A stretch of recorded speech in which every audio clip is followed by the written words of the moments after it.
eu sou o João Bico, estamos iniciando mais um programa São Paulo Não Pode Parar. Nosso principal compromisso é com a vida e também te levar um pouco de informação e diversão a você que está na sua casa nessa quarentena. E hoje nós temos o orgulho de receber aqui, a honra de receber, um empresário de sucesso, um homem público, um representante de uma das famílias mais tradicionais do Brasil, já foi vereador pela cidade de São Paulo, já foi coordenador de todas as prefeituras da cidade de São Paulo, conhece a cidade de norte a sul, de leste a oeste, e já foi ministro de Estado, inclusive embaixador do Brasil em Roma. Temos o orgulho de receber nessa noite André Matarazzo. Boa noite, André. Bem-vindo, tudo bem?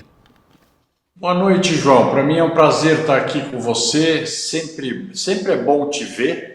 E hoje um pouco à distância, né? Mas é sempre muito agradável. E para mim fico muito feliz de poder participar do programa São Paulo Não Pode Parar. André, é um motivo de muito prazer poder te receber aqui. Nós já tivemos oportunidade de conversar um pouco sobre isso.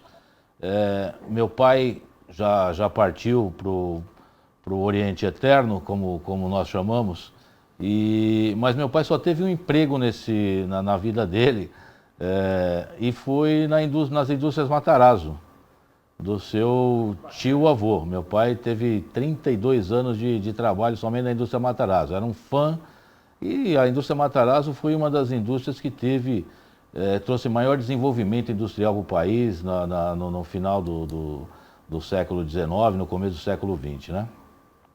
Em qual unidade aqui Meu em São pai Paulo trabalhava mesmo, nos Moinhos Matarazzo, no Brás. No Moinho Matarazzo foi a primeira fábrica de grande porte da Matarazzo e foi a primeira fábrica da Matarazzo aqui na capital. Ele foi inaugurado em 1900, na rua Monsenhor Andrade. Aliás, está lá até hoje, é uma beleza, é um prédio imenso, tombado, né? Tombado pelo patrimônio. Eu sempre digo que um dia espero fazer lá, embora não pertença mais à família, mas fazer lá você concentrar todas as lojas da zona cerealista, né? Que estão lá perto e a gente está vendo aquela região se transformar. O bairro tem muitas lojas sendo vendidas para construção de prédios, né? Então você fazer um grande mercado lá no Moinho com as lojas lá da zona cerealista. Que eu falei, essa empresa, então, foi a primeira unidade feita aqui em São Paulo. Depois veio a unidade Mariângela, que é exatamente em frente ao Moinho, na Monsenhor Andrade, do outro lado da rua, que era a fábrica aí de farinha também, que embalava as farinhas, etc. E depois foi crescendo. A Matarazzo, quando morreu o fundador, Francisco Matarazzo, ele e meu bisavô fundaram a empresa, Francisco e André. Quando o Francisco morreu, que era o grande líder, em 1937 tinha 360 fábricas, né, no país todo e algumas fora do Brasil também.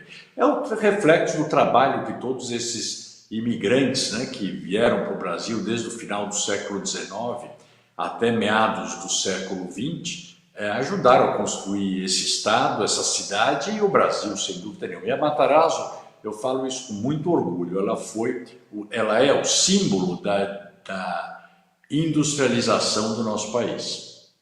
Eu me lembro bem porque durante todos esses anos tive uma convivência muito próxima com as indústrias Matarazzo por conta desse trabalho do meu pai, e eu lembro bem do logotipo, do símbolo, do brasão dos Matarazzo, da indústria reunida Francisco Matarazzo, que dizia fé, honra e trabalho.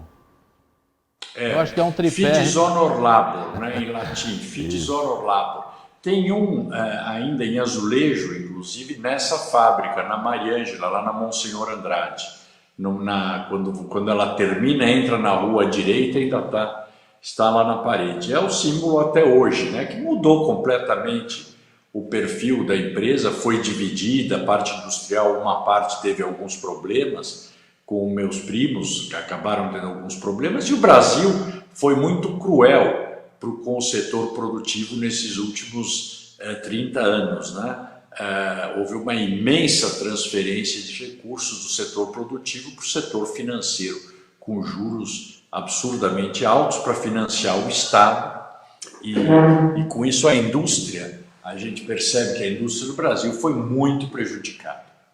André, e você acha que esse tripé, fé, honra e trabalho, ele é um tripé que pode ser utilizado e deve ser utilizado ainda hoje nos empreendimentos e na nossa vida pessoal e profissional? Para nós isso foi um lema da nossa família, né? Desde que chegou aqui. Então, na vida pessoal e na vida empresarial, eu acho que sempre foi. Eu acredito plenamente que isso é um tripé que você veja o seguinte, é fé, honra e trabalho. Eu acho que honra a gente pode pôr, hoje, quer dizer, a palavra mais adequada para o momento é a credibilidade, né? Você ser uma pessoa honrada, é uma pessoa que tem credibilidade, que cumpre o que fala, que você pode acreditar nela, né? É uma pessoa honrada. Isso acho que é essencial para qualquer atividade. Fé, eu acho também a fidelidade é outra coisa que você pode pôr como lealdade, em palavras mais modernas, né? Que é outro aspecto essencial. E trabalho, eu acho que é o que move o mundo, né? Sem dúvida nenhuma, e o que move a todos nós. A fé e a credibilidade, eu acho que são coisas para... Uma que te impulsiona para ir para o trabalho, para fazer as coisas, né? Que é a fé, né? Você acreditar nisso. E a credibilidade é que faz as pessoas virem até você, seja como seus clientes, seja como seus parceiros de negócios. E isso que você diz, por exemplo, para você como um homem empresário, um empresário de sucesso, eu conheço um pouco você e vejo uma determinação fantástica. Você seria uma daquelas pessoas que poderiam se distanciar da vida pública, do interesse público e cuidar dos seus negócios, da sua vida, da vida familiar. Da onde vem essa determinação que eu sinto em você, uma determinação que somente esse sucesso pessoal não te satisfaz. Você quer fazer algo mais, você é determinado a poder fazer alguma coisa a mais pela nossa cidade, pelo nosso estado, pelo nosso país. Até a tua vida pública já demonstra isso. Olha, João, isso nasceu quando... Bom, eu realmente, é o que todo mundo sempre fala, né? Por que eu não fiquei mais na empresa? Que certamente as coisas até poderiam estar muito melhores, mas eu me realizei quando o Mário Covas me convidou para ser presidente da CESP. Eu entrei no setor público, eu vi a capacidade que o setor público tem de transformar a vida das pessoas. E eu vi que é possível fazer muito pelas pessoas numa cidade como São Paulo. E hoje eu acho que as pessoas acordaram para ver as diferenças de São Paulo. Quando você vai falar de isolamento, de pandemia, você vai ver que aquela conversa fiada de São Paulo, a cidade mais rica da América Latina, ela é para alguns, porque para metade da população é uma cidade, quase uma cidade africana ainda, né? Onde você tem 3,5 milhões de pessoas sem saneamento básico, né? Das 12 milhões de pessoas, você tem 1.260 favelas nessa cidade. E isso só o setor público consegue mudar, é uma realidade que você precisa de dimensão e o poder público para conseguir fazer isso. E, obviamente, acreditar que é possível fazer. E eu acredito, porque eu vi isso quando nós fizemos com o Covas a transformação da CESP, que era uma empresa quebrada, o próprio Estado, na gestão dele, do Mário Covas, eu estou falando, né? Do governador, em 95. Ele fez a transformação do Estado, né? E eu vi que era possível, portanto, com competência, com determinação e com seriedade, você faz. Eu acho que o que eu acredito é que o homem público, João, ele tem que pensar na próxima geração e não na próxima eleição. E no Brasil, infelizmente, o que a gente tem visto, a turma preocupada é só com a próxima eleição e ninguém preocupado com a próxima geração. Está todo mundo pensando muito no curto prazo, o que é muito ruim para o Brasil e fez a gente chegar no ponto que nós estamos hoje. Eu acho que é lamentável, André, Nós hoje vivemos aí, somos administrados na cidade de São Paulo por um prefeito que não foi preparado para ser prefeito, né? Ele não, a ideia não era ser prefeito. Nós sabemos que o vice-prefeito, aquele que sai na chapa, ele sai pensando em talvez ter uma secretaria, um apoio, mas não se prepara para poder ser prefeito de São Paulo. E o que nós estamos encarando, vendo nesse momento, é que tanto a nível de governo estadual como a governo municipal, nós estamos aí talvez sem uma liderança, sem as pessoas, esses líderes que hoje nos governam, eles não nos ouvem. Eu acho uma coisa absurda. Nós que somos representantes e temos conhecimento, temos voz, temos a proximidade com o pequeno, microempresário, inclusive com aqueles que não têm formalização ainda, estamos tentando fazer a formalização, mas as atitudes, as ações são tomadas em detrimento desses que levam o país, que a nossa cidade, que geram empregos e as riquezas do nosso país. O que você acha disso?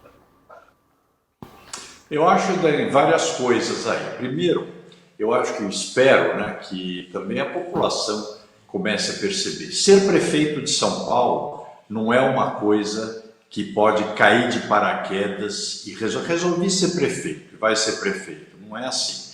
Eu diria que a prefeitura de São Paulo é um dos cargos mais difíceis da área pública, mais difícil do que ser governador do estado.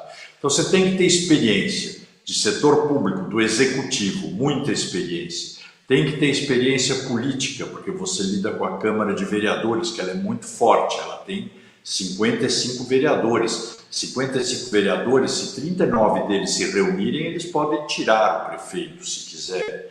Mas você pode trabalhar com harmonia. Você tem Ministério Público, você tem Tribunal de Contas. Isso faz parte do seu trabalho. Então você tem que estar preparado para fazer as coisas andarem nessa direção. Segundo, você tem que ter um projeto para a cidade, não é um projeto de usar a cidade como seu trampolim para outros cargos, né? É um projeto para transformar a cidade. É o que eu digo, o cargo de prefeito é a consagração da carreira pública de alguém, não é o primeiro passo da carreira pública. Ao contrário, quando você já tem muita experiência, você quer deixar uma marca, você pode ser prefeito de São Paulo com qualidade e segurança de que vai fazer as coisas. E tem que ter um projeto. Qual é o projeto para a cidade? O que quer fazer? Para isso você precisa conhecer muito. Primeiro, conhecer muito a cidade, né? Que tem que saber bem que Itaquera é muito diferente de Parelheiros, que mesmo de Marcilac é muito diferente Parelheiros de Marcilac, embora estejam do lado um do outro. Itaquera e Guaianazes não tem nada a ver uma coisa com a outra, nem Sapopemba com Itaim Paulista. E não pode fazer a confusão que o Haddad, por exemplo, fazia, que confundiu Itaim Bibi com Itaim Paulista. Tem que entender que cada pedaço da cidade tem suas características econômicas, geográficas e sociais. Portanto, requer soluções feitas para aquele lugar, de acordo com a prioridade. E que conhece o problema de um lugar quem mora e quem trabalha no lugar. Então você está dizendo uma coisa aí muito importante. O prefeito que não escutar os diversos segmentos da sociedade e não escutar as associações de bairro, as entidades que representam as pessoas, ele não vai conseguir fazer nada, porque ele vai achar que está fazendo e vai estar dando tiro a esmo, sem saber onde vai acertar. E muitas vezes pode acertar no próprio pé, que é o que tem acontecido nos últimos 3 anos, que nós temos visto. Por exemplo, você tem, hoje a cidade de São Paulo fez um investimento de 80 milhões numa fonte luminosa no Anhangabaú. Isso não tem o menor cabimento quando você tem 1.250 favelas, 3 milhões e meio de pessoas sem saneamento básico. A prioridade em São Paulo é a urbanização de favelas. Nós estamos vendo isso quando você fala de pandemia, que tem que fazer isolamento, tem que fazer quarentena. Como é que as pessoas da Vila Brasilândia vão fazer quarentena ou vão fazer isolamento, né? O que você vai fazer com o comércio da Vila Brasilândia? Vai multar? Lá, primeiro, pouco comércio que tem não tem licença de funcionamento, não tem quem multar, né? A mesma coisa as calçadas, que fica sempre essa baboseira de que vai montar calçada com buraco. 60% dos imóveis de São Paulo estão em áreas de ocupação. Você tem que regularizar antes disso, até para levar os empregos para esses lugares. Depois você vai falar em multar se as pessoas descumprirem alguma coisa. Agora, com relação à atividade comercial, como é que você faz esse isolamento, que é uma coisa necessária, mas será que existe um quadro adequado de quantas pessoas tem cada uma dessas regiões? Qual é a densidade demográfica dessas regiões? As pessoas teriam que pegar transporte público para ir trabalhar, sim ou não? Porque isso faz toda a diferença. Então, adotou-se um isolamento global para a cidade toda. No início, tudo bem, mas depois você tem que começar a acertar de acordo com as questões locais.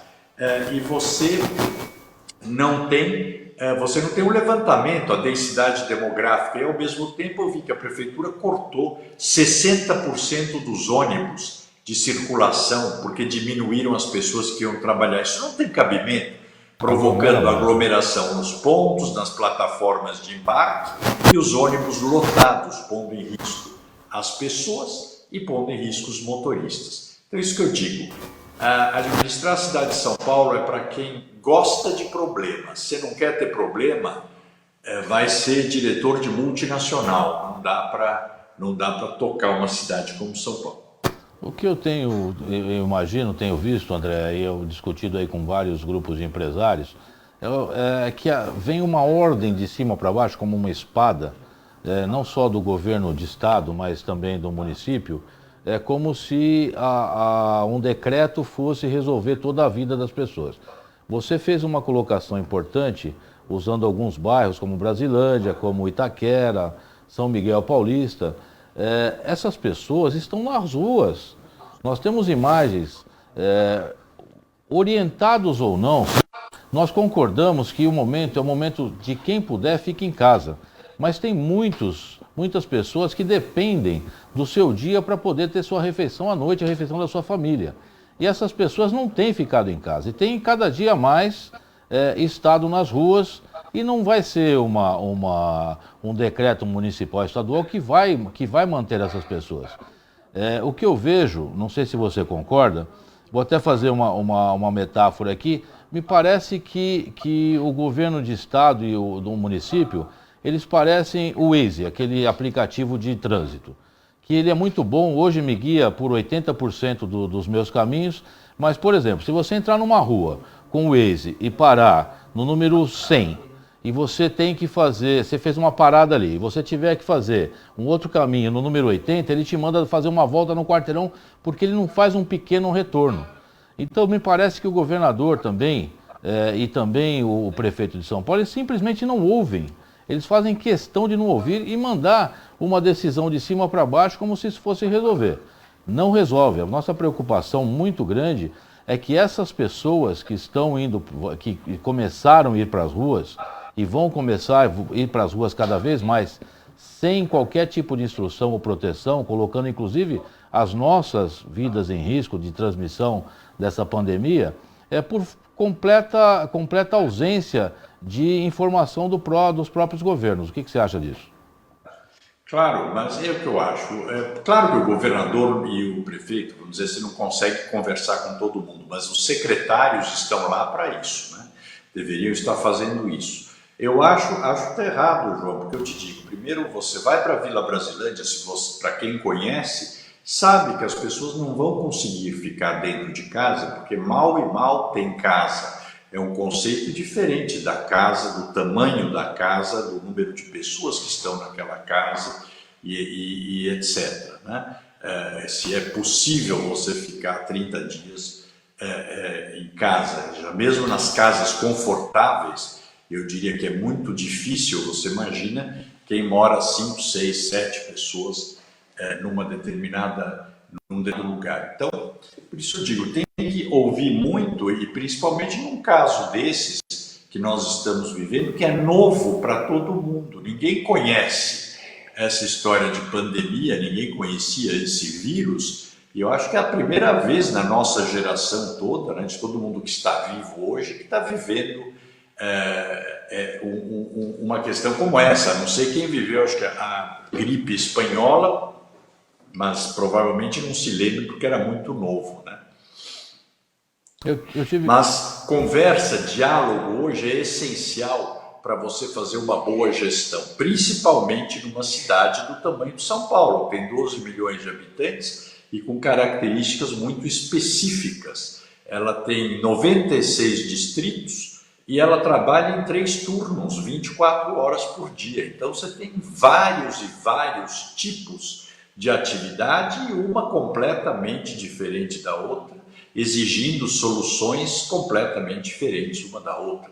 Eu tenho brigado muito nessa questão do IPTU, de abrir mão do IPTU por 3 ou 4 meses, porque a própria prefeitura conseguiu postergar por 4 meses as dívidas dela com a União. A União deu esse período por causa da pandemia. Agora, você está com o comércio todo, prestação de serviço, tudo de portas fechadas, portanto, sem receita nenhuma.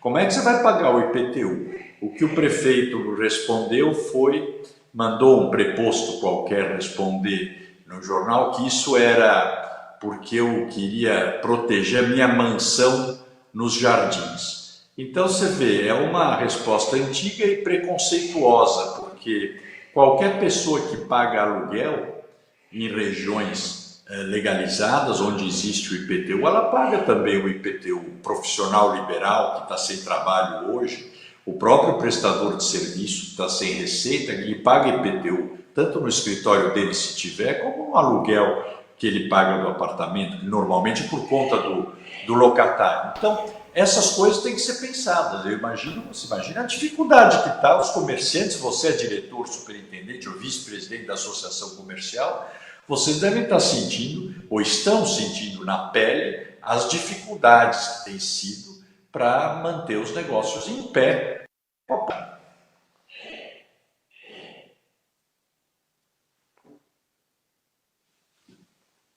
Então, André, eu acho o seguinte, é como você mesmo disse, né? Isso são reflexos de um prefeito despreparado.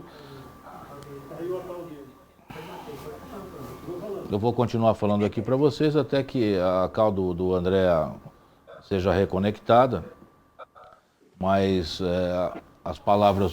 Tá de novo aí, André? Eu estou te ouvindo bem, João. Então tá, então seguimos. Eu estou ouvindo perfeito. Perfeito. Então essa tua fala realmente é uma demonstração de um prefeito que não foi preparado. Ele não foi preparado nem para ser eleito.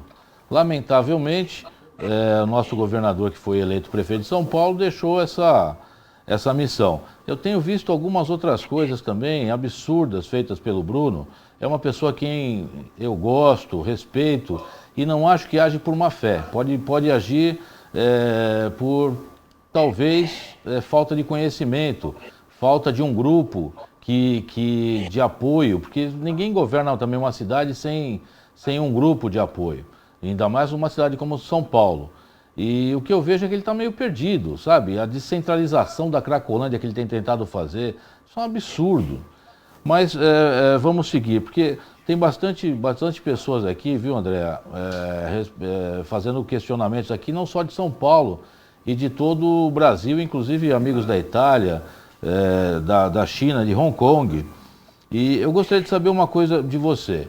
Isso é um problema que aflige hoje praticamente todo o nosso país.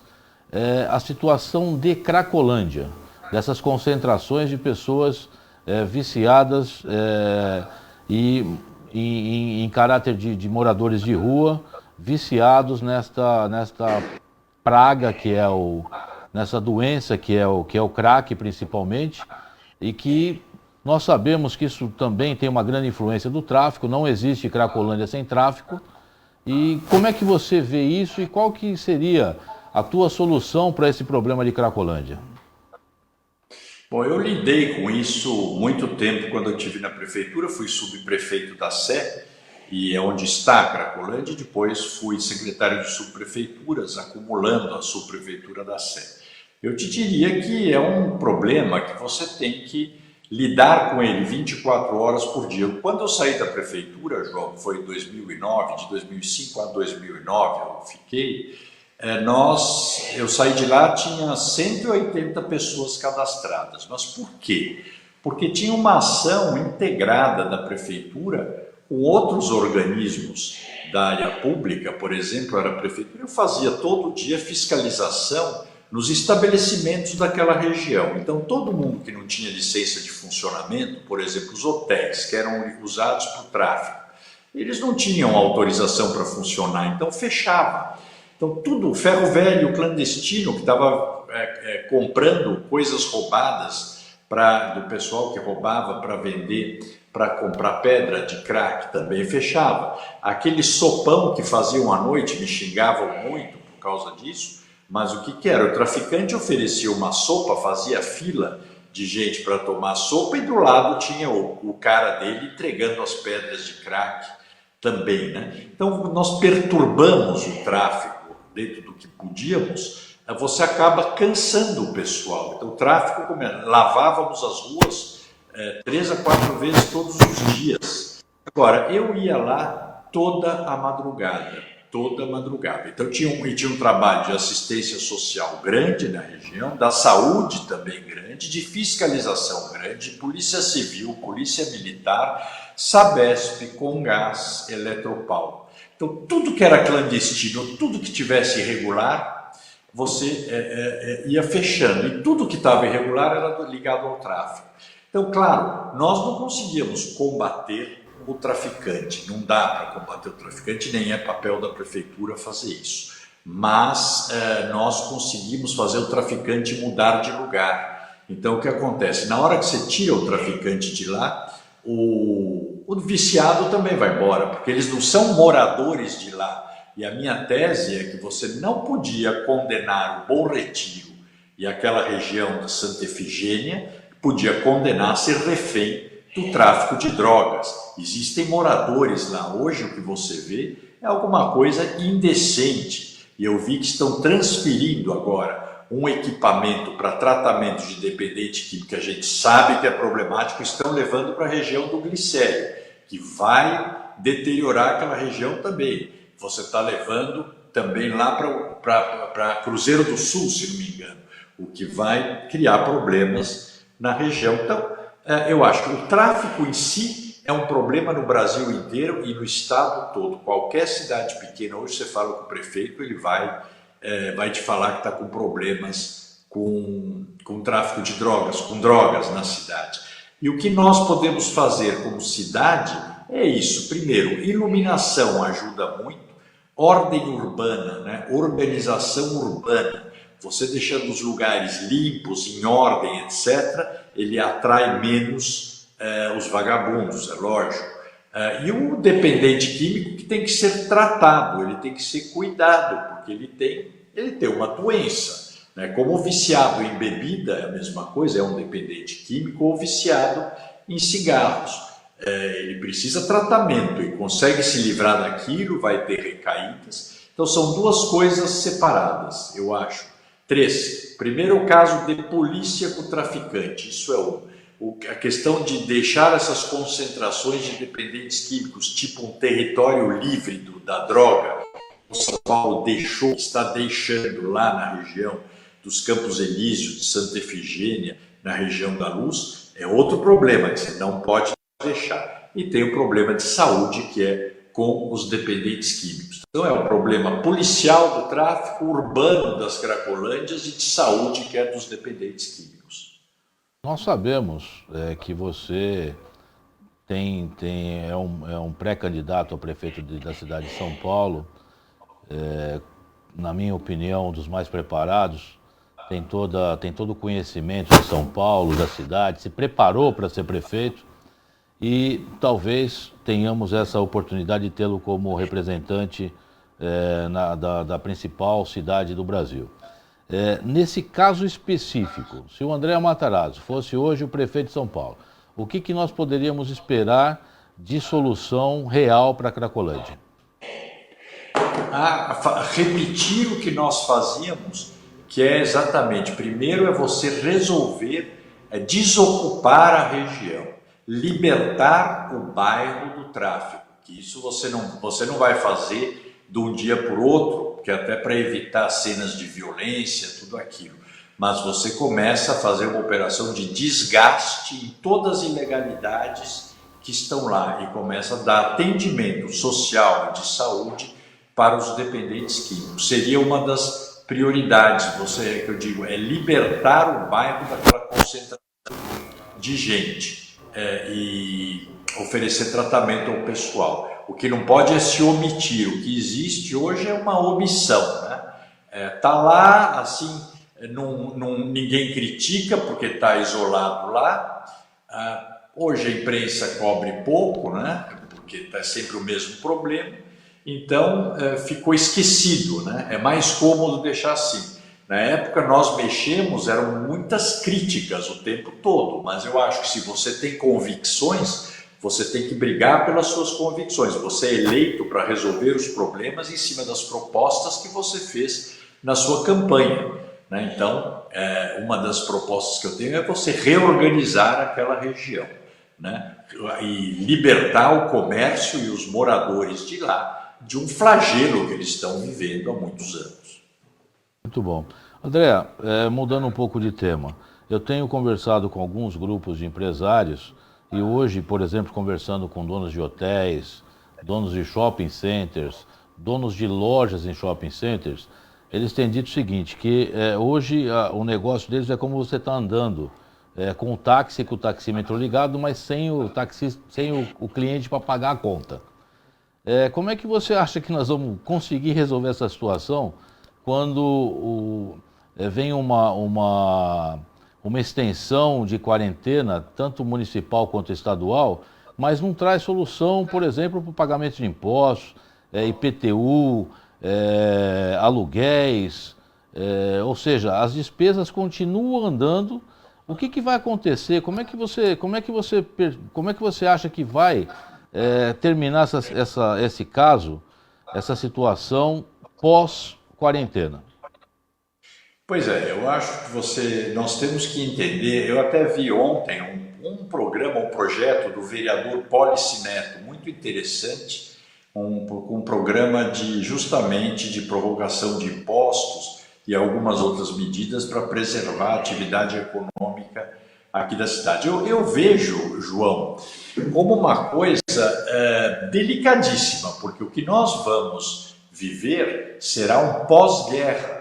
Você vai precisar muita liderança para liderar a reconstrução do país, da cidade, do estado, porque você está com essas empresas todas, vão ter problemas sérios, não tenho a menor dúvida. Eu tenho indústria, claro que terei problemas, tá? Os problemas estão se acumulando, porque como você disse, o nosso taxímetro está andando, né? Por isso que eu fico inconformado quando eu vejo a prefeitura com 18 bilhões de reais em caixa, e ela tem entesourados para usar em campanha, né? E dizer que não pode prorrogar o IPTU dos comerciantes. Você quer tirar os ricos? Tira os ricos, que eu acho que rico é cidadão igual aos outros, paga imposto e gera emprego, mas o prefeito não gosta deles, tira, né? E faz um corte nos imóveis, imóvel até 150 metros quadrados, você tira o IPTU, comerciais e residenciais, sei lá. Mas enfim, você vai ter que fazer um esforço de guerra nesse momento e depois um esforço de reconstrução do país, porque eu acho que o Brasil vai sair disso economicamente com muitos problemas. Quem tem empresa, eu sou empresário, minha origem é industrial e de empresa, a gente sabe que não tem como sair bem disso, ninguém está se beneficiando nesse momento da tragédia que o Brasil está vivendo. Então o que vai precisar é muita liderança e o governo já devia estar até pensando nisso, como preservar de certa forma a economia e principalmente acabando isso, porque mais ou menos uma previsão você tem daqui, você pode tomar todas as medidas, vamos dizer, por 6 meses. Então, daqui a 6 meses, como é que estaria o município, o estado, sem a receita, ou se perdeu receita, o que postergou, para remontar e retomar uma vida relativamente normal, até se normalizar. Mas precisa muita liderança, muita equipe e muita experiência gerencial para conseguir resolver isso. Essa é uma preocupação muito grande, viu, André? Quando você fala em liderança, e eu questiono aqui, porque eu tenho, de certa forma, me decepcionado um pouco com as lideranças que poderiam nos auxiliar nesse momento. Tenho visto pouca atuação real de cobrança dessas pessoas, de governo estadual, de governo municipal. Tenho visto muito ofício pedindo isso, ofício. Sabe, eu acho que tem que ser uma coisa mais contundente. Por quê? Os políticos, eles passam. O mandato é 4 anos, 3 anos, 2 anos, 5 anos. Passa. Agora nós que temos empresa, como você tem empresa, como tem indústria, como eu tenho indústria, como tantos outros têm empresas, e de ramos diferentes, de situações diferentes. Tem muito empresário que tem que vender, pequeno empresário que tem que vender o seu almoço para comprar a janta. Algumas empresas que têm uma condição, talvez, um caixa para segurar 2 meses uma situação dessa. Outras têm um pouco mais, multinacionais ou empresas maiores. Mas cadê a representação? Não é na conversinha que nós vamos resolver isso. Por quê? Os governos também estão interessados em política. Não é uma situação somente desse momento do que nós estamos vivendo. Então nós temos que ser mais contundentes, nós temos que cobrar, nós temos que ter voz. Nós temos entidades aí com centenárias que fizeram a história desse país. Nós temos que ser mais contundentes com isso. Não é admissível, André, com todo respeito à sua opinião e à opinião dos demais, não é admissível que o governo não tenha uma cadeira dentro desse grupo de crise representado pelos empresários, pelo empreendedor, pelo comerciante, por aqueles que geram empresa e as riquezas do Brasil, para poder estar discutindo essa situação. E mostrando para eles o seguinte, não adianta, como você disse, a situação da Brasilândia é uma situação diferente da situação do centro de São Paulo, da situação do Bom Retiro, da situação do Morumbi, da situação dos Campos Elíseos. Não é uma ordem que fique em casa que vai ser admitida. E tudo isso que nós estamos vivendo, talvez,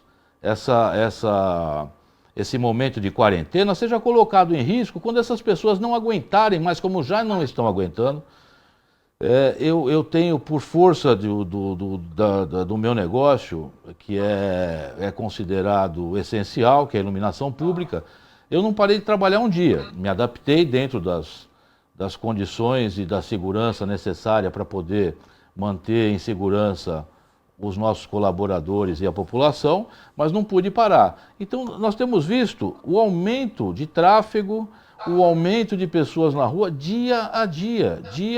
Hoje parece que a polícia estava lotada de pessoas, ou seja, o Estado precisa do nosso auxílio, mas me parece que não quer nos ouvir. Não, isso concordo, você não tem a menor dúvida. Pessoalmente, eu acho que na questão da pandemia, o governo do Estado está atuando bem até agora na questão de medidas de saúde, né? Porque até eu acho que o governador escolheu bem o Davi Wipe para coordenar esse esforço, eu acho que nessa atividade está indo bem. Agora, eles deveriam, a meu ver, deixar a atividade pandemia na mão dos médicos, porque são eles que entendem, e realmente sentar na mesa agora com a atividade produtiva, com o mundo real, né? Com quem produz, com quem comercializa, né? Com o mundo real, para ver as medidas necessárias para não deixar morrer aqueles que são quem gera receita para a cidade, quem gera atividade econômica, os empregos.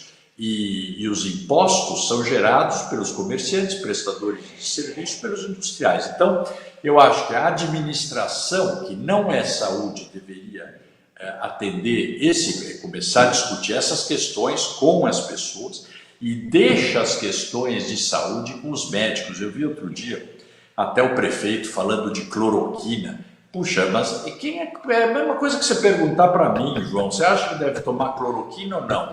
Mas sei lá, eu não sou médico. Eu perguntaria para um médico uma coisa dessa, que é quem pode dizer. Eu acho que nós, gestores, temos que nos preocupar com o que nós entendemos, que é administração. Aí é conta, é matemático, aritmético, até diria. Então, é preocupação com receita e preocupação com a sobrevivência hoje dos empregos, que é aquilo que o Brasil mais precisa se quiser ter algum tipo de desenvolvimento. Nós temos visto aí, eu vou usar um exemplo aqui de Hong Kong, no início de abril, por exemplo, que o Hong Kong tem em torno de 7 milhões e meio de habitantes, tinha 862 casos no início de abril e 4 mortes. E eu tive no final do ano em Hong Kong e já víamos você transitando em Hong Kong, todas as pessoas nas ruas com máscaras. Ou seja, uma questão de educação do povo. Eu acho que a nossa vida ela vai se resumir antes desse vírus e depois desse vírus. Então, acho que nunca mais vai ser a mesma, a situação igual. Talvez nós devíamos, os governos municipais, estaduais e federal, deveria estar se esforçando um pouco mais, juntamente com as entidades de classe, que chegam nas bases, que têm a proximidade com as bases, para poder ajudar nessa educação e na eventual distribuição de máscaras. Me parece que, independente de qualquer conhecimento mais técnico de medicina, tudo, a máscara ela evita, ela defende você de contaminar o próximo. Né? Se você está de máscara e eu de máscara, quando você está de máscara, você está me defendendo, e eu defendendo a você desta contaminação. Então me parece que isso é muito eficaz e é um princípio básico. Máscara todos têm que usar. Nós estamos aqui no estúdio aqui agora, tem toda uma estrutura aqui, depois eu vou pedir até para o pessoal mostrar, que algumas pessoas falam assim, onde é que vocês estão? Tem toda uma estrutura aqui, mas está todo mundo, tem 1, 2, 3, 4, 5, 6, 7, 8 pessoas aqui no estúdio, todos mantendo as distâncias seguras, todos de máscara, ar-condicionado desligado, ou seja, nós não entendemos como pode abrir para você fazer uma fila na Caixa Econômica para cadastramento do recebimento de R$ 600 com milhares de pessoas e de repente você não pode organizar um restaurante, uma lanchonete para que mantenha uma distância segura e as pessoas servindo com EPIs, com equipamentos de segurança, tentando o mínimo necessário para poder sobreviver.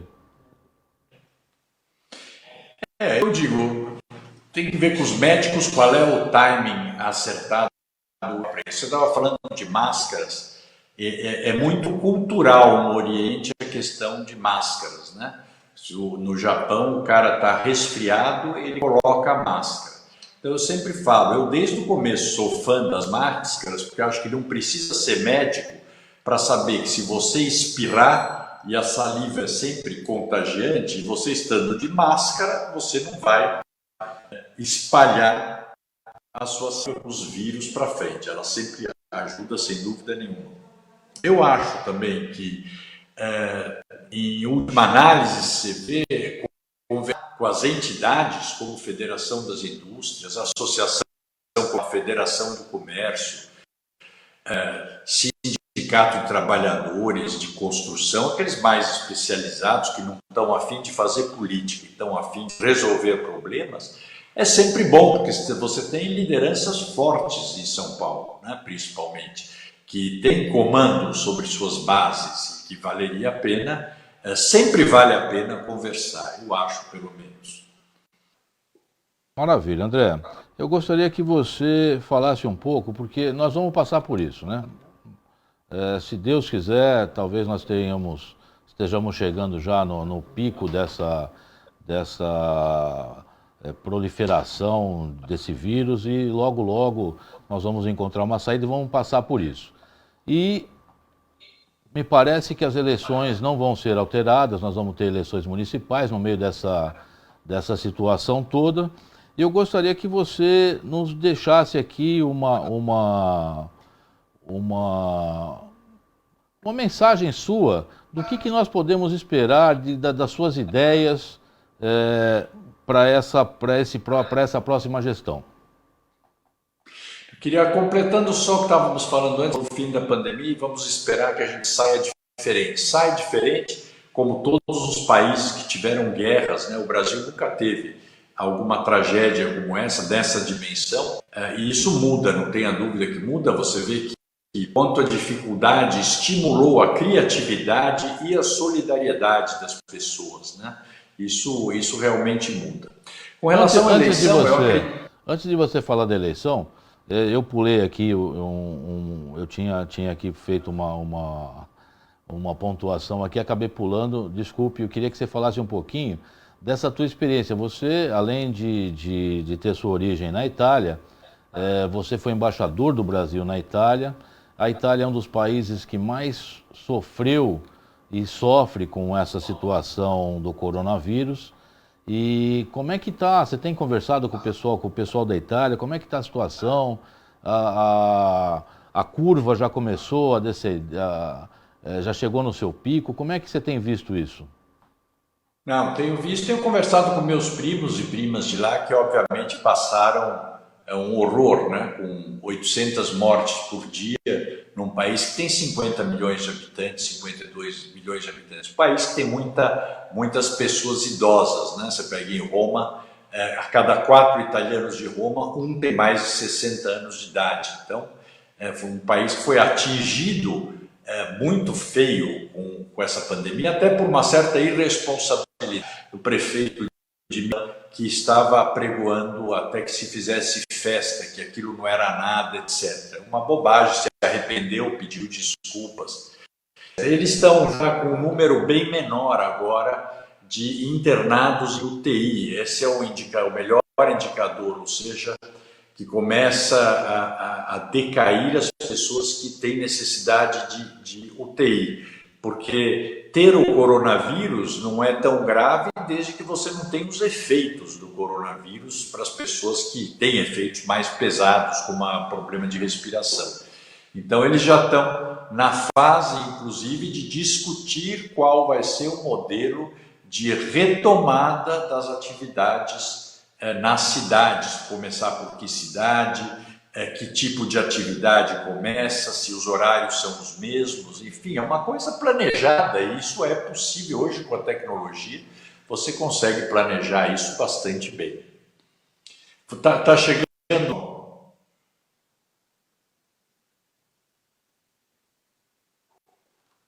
Oi. Tá me ouvindo? Agora chegou.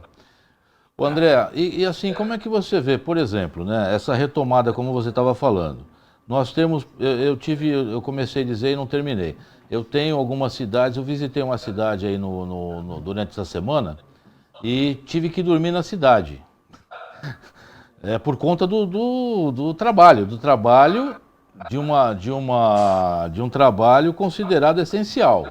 Então fui à cidade, não consegui voltar a tempo e não tinha onde dormir, porque os hotéis estavam fechados. E aí tive que adaptar lá uma situação para poder...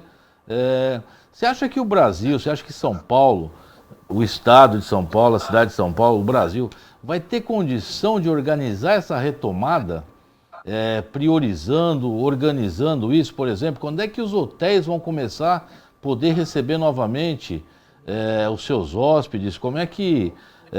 os shopping centers vão começar a abrir novamente, os lojistas dos shoppings?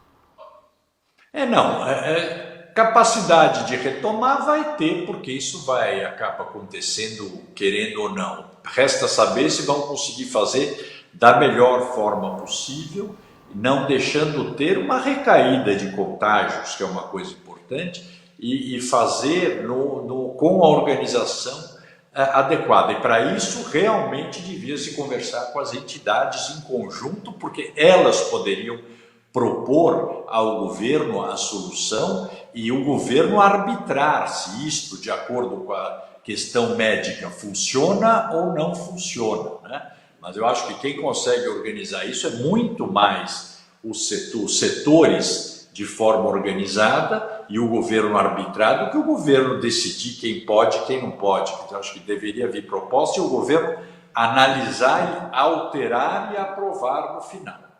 Governador... Mas acabará acontecendo, né? Em algum momento vai acontecer. O importante é que isso recomece com as empresas vivas, né, João? Não adianta ter ordem quando tiver todo mundo demitido. Morto. Isso é uma tragédia, porque o Brasil não tem... Você pega os Estados Unidos, está falando lá, estão com 20 milhões de desempregados, mas você está vendo o governo americano está dando $1.000 para cada americano, fora os governos dos estados, que também estão ajudando. Eu tenho um sobrinho que mora na Califórnia, estava preocupado com ele, ele falou, não precisa se preocupar, porque eu estou tendo toda a retaguarda possível do governo federal e do governo da Califórnia. São realidades completamente diferentes, né? Completamente diferentes. Governador, prefeito, vocês têm que nos ouvir. Não é que nós temos vontade, nós não queremos ser ouvidos por você para estar junto com vocês. Mas vocês têm que ouvir as categorias, quem representa as categorias, as classes, o empresariado. Não adianta vocês fazerem leis e determinações e portarias e decretos de cima para baixo. Não vai dar nada e vocês colocam a nossa vida também em risco. Além de acabar com o Estado, acabar com as empresas, acabar com o empreendedorismo, vocês não vão ter resultado nenhum e colocam ainda nossas vidas em risco. Pô, um pouquinho de juízo, sabe? Vamos... Muitos dos decretos, a gente tem percebido que eles precisam de fazer um recuo, eles não são completamente equivocados, não. Precisa fazer um recuo e seguir por um outro caminho, mas isso tem que ouvir as bases. Por favor. André, queria aqui te fazer alguns comentários aqui de algumas pessoas que estão aqui. Excelente matéria, Márcia Milani, professor Robson Almeida, parabéns pela entrevista. Ricardo Anderson, o Ricardo Anderson é nosso vice-presidente da FACESP, viu? Parabéns pela entrevista, André, sucesso. A Flávia Marques, qual é a ideia sobre as subprefeituras? Temos uns subprefeitos que não cuidam de suas regiões. Você pretende ajustar isso nessa eventual sua gestão? Te respondo muito rápido. E subprefeitura é uma coisa muito importante na cidade, porque o subprefeito tem que ser os olhos e os braços do prefeito na região. Mas ele tem que conhecer a região, ele tem que ter trânsito com a população e tem que ouvir a população da região. Então é alguém que tem que conhecer a região, preferencialmente alguém que seja da região. Eu acho que a gente tem condições de escolher gente da região. E principalmente tem que ter uma certa estabilidade. O grande problema é que nessa gestão, você vê, por exemplo, primeiro os subprefeitos são todos indicados politicamente, independe do talento ou da vocação dele. Ele está lá porque o partido indicou. E depois é retirado. Então você pega o Ipiranga, por exemplo, teve 6 subprefeitos até agora. Você acha que em 3 anos mudou 6 subprefeitos? Quanto tempo cada subprefeito ficou lá? Quando ele está começando a conhecer a região, ele já tem que sair, ou quando está começando a entender o que é a máquina pública, também já vai embora. Então, isso que não pode, né? A subprefeitura tem que ter, além do que a subprefeitura tem que voltar a ter poderes, tiraram todos os poderes das subprefeituras, o que é muito ruim. Então, ela tem que fazer zeladoria, ela tem que fazer o desenvolvimento social, ela tem que fazer a parte de cultura, são coisas que têm que ser locais, como eu disse, porque a cidade é muito diferente. Não adianta você achar que vai estabelecer uma política universal para a cidade inteira, porque coisas que se adequam para a região central não dão certo em Ermelino Matarazzo ou não funcionam em Cidade Tiradentes. Então o subprefeito é uma figura muito importante, mas tem que ser muito identificado com o prefeito, tem que conhecer a máquina pública e tem que conhecer as pessoas da região e ouvir principalmente as pessoas. Dentro do que você está falando aqui, recebemos também uma mensagem do Ricardo Granja, que foi prefeito de Butantã. Grande subprefeito. João Bico, muito bom, parabéns. André Matarazzo, um dos homens mais bem preparados para administrar a nossa cidade. Temos aqui, olha, André, centenas de mensagens. Eu queria... Nós Muito temos obrigado. A live ela é interessante, né, André? Porque ela não é só ao vivo, né? Então o pessoal pode assistir. Muitas pessoas, por exemplo, minha irmã, que nesse horário assiste um culto, porque é evangélica, já me falou, olha, terminando o meu culto eu vou assistir. Então, Que legal, obrigado. muitas pessoas aí vão estar vendo aí esse teu recado durante o tempo. Tem aquela fala do governador para a gente mostrar Por favor, queria colocar a fala do governador e fazer um comentário. Nenhuma aglomeração de nenhuma espécie será admitida. Governador, tá aí, ó, a Cracolândia, no centro de São Paulo. Ele falava em prender pessoas, né? Empreendedor, prender pessoas que transitassem na rua. Então tá aí. Praça Júlio Prestes, centro da cidade de São Paulo. Tá aí, prontinha para o senhor providenciar a prisão desse pessoal. André, por favor, deixa aqui a sua mensagem para todos nós.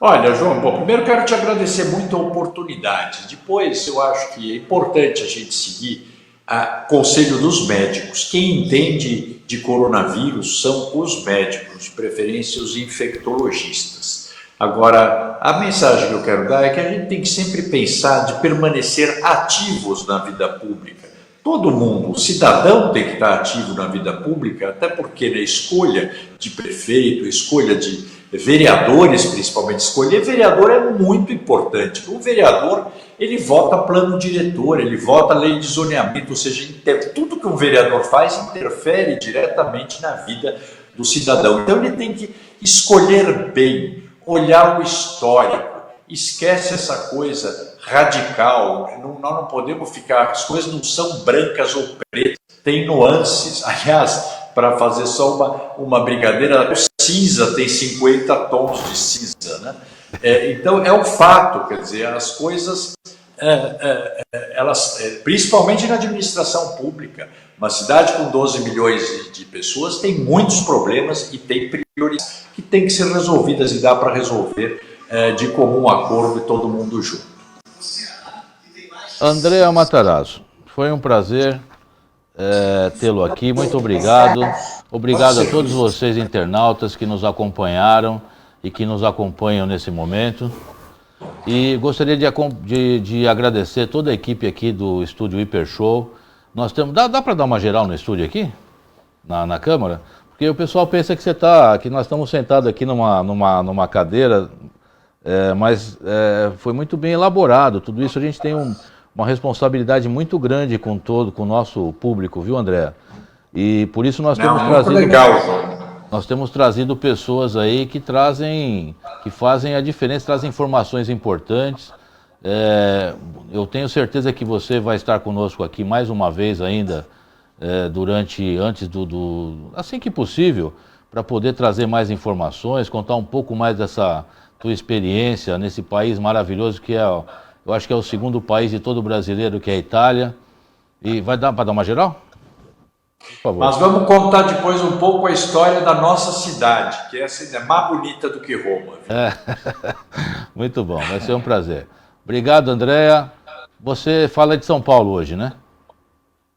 Não entendi, João. Estou em São Paulo, estou na casa da minha mãe. Muito bom. Um abraço para sua mãe aí. Eu estou morrendo de saudade da minha também. Pois é. Lamentavelmente, mas o mais importante agora é deixá-las seguras. Então, queria terminar essa live agradecendo a você, internauta. Aguarde nossas notícias. Vamos ter agora mais uma programação fantástica durante a semana. Estamos acertando os detalhes para poder lançar o programa de doação para aquisição de máscaras, principalmente, para distribuição para a população, através de um parceiro. Estamos muito alinhados, talvez, com o Rotary Club, para que o Rotary faça essa distribuição para nós, para que a gente tenha, se seja agora, seja um pouco mais adiante, mas que comecemos a organizar a retomada, porque eu não tenho visto ninguém organizar a retomada. E, de novo, aqui vai um recado para os senhores, representantes das classes empresariais, os defensores. Chega de papai e mamãe, de conversinha. Nós temos que botar o dedo na ferida dos governantes e cobrar ações. Obrigado, boa noite, André. Obrigado, fica com Deus, uma boa semana para você. Muito obrigado, João. Abraço a todos, boa noite, bom domingo.